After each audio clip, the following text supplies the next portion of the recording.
বরকত মানে শুধু বেশি সম্পদ নয়, বরং অল্পের মধ্যে কল্যাণ, শান্তি, তৃপ্তি ও স্থায়িত্ব থাকা।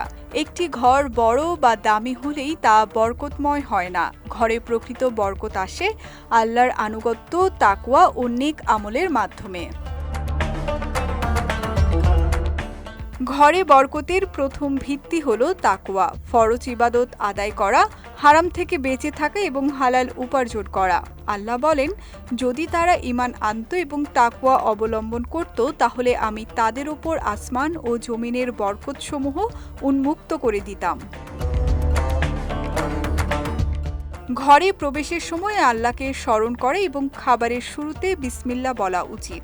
এতে শয়তান ঘরে থাকা ও খাবারে অংশ নেওয়ার সুযোগ পায় না।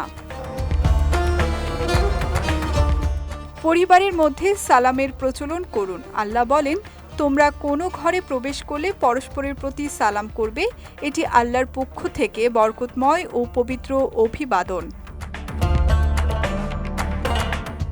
ঘরে নিয়মিত কোরআন তিলাওয়াত করুন। কোরআন বরকতময় কিতাব। তিলাওয়াতের পাশাপাশি এর অর্থ বোঝা ও জীবনে বাস্তবায়নের চেষ্টা করুন। ফরজ নামাজের পাশাপাশি ঘরে নফল নামাজ ও ইবাদতের পরিবেশ তৈরি করুন। রাসূল সাল্লাল্লাহু আলাইহি ওয়াসাল্লাম বলেছেন, ঘরে নামাজের কিছু অংশ রাখলে আল্লাহ তার মাধ্যমে ঘরে কল্যাণ সৃষ্টি করেন।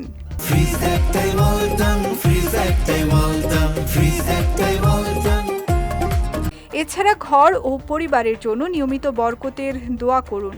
মনে রাখুন, বরকতময় ঘর মানেই দামি আসবাব বা প্রচুর সম্পদ নয়, বরং যে ঘরে আল্লাহর জিকির, কোরআন, নামাজ, সালাম, ভালোবাসা ও শান্তি রয়েছে সেই ঘরই প্রকৃত অর্থে বরকতময়। বিজয় টিভি নিউজ ডেস্ক।